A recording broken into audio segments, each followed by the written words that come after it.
సమ్మెను సమ్మెను 4 labour codes ను 4 లేబర్ కోడ్స్ ను పాత చట్టాలను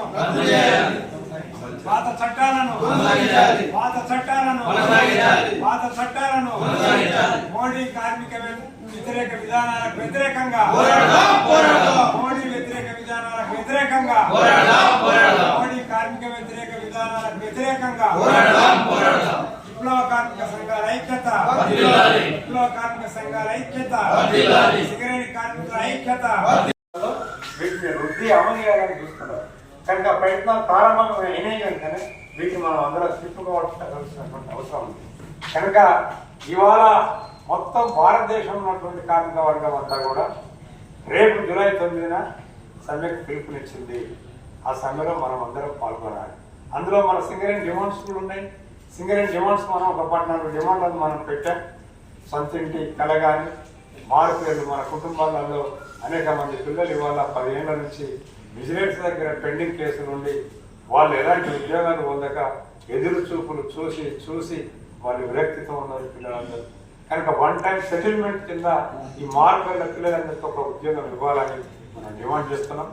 అట్లాగే సొంతింటి కళ అంటే ఇవాళ కార్మికుడు మీకు పిఎఫ్ వచ్చినా గ్రాడ్యుయేట్ వచ్చినా పెన్షన్ వచ్చినా ఉండడానికి ఇల్లు లేకుండా పోతుంది. అంటే సర్వీసులు ఉన్న కాలంలోనే సరైనటువంటి పద్ధతి పాడు లేకుండా అడ్డగోలుగా అప్పులు పెళ్లిళ్ళు చేసు లేకపోతే పిల్లల్ని చదివించు ఇవాళ దిగిపోయిన తర్వాత ఇల్లు లేనటువంటి పరిస్థితి. అందుకని సొంత ఇల్లు ఒకటి ఇవ్వాలి. మనం రేపు దిగిపోతే ఆ ఇంట్లో కార్మికుడు ఉంటాడు అనేటువంటి ఒక డిమాండ్ మనం చాలా కాలం నుంచి తీసుకొచ్చాం. అది ఎందుకు అమలు చేయడమో లేదో మనకు అర్థం కావడం. హైదరాబాద్లో ఆఫీసర్లు అందరూ కూడా స్థలాలు ఇచ్చిండు, లోన్స్ ఇచ్చిండు. మనం అదే మాదిరి ఇవ్వాలని మనం అడుగుతున్నాం. ఇవాళ 1003 క్వార్టర్లను అలాట్ చేశారు సింగరేణి కంపెనీ.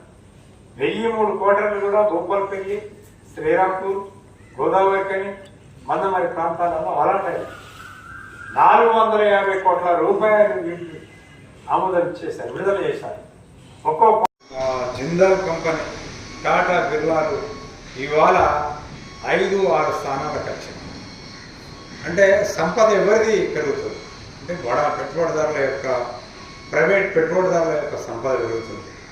ప్రభుత్వ రంగంలో ఉన్నటువంటి పరిశ్రమలు కానీ ప్రభుత్వ రంగంలో ఉన్నటువంటి కార్మిక వర్గం కానీ ఇవాళ వాళ్ళకు ఒక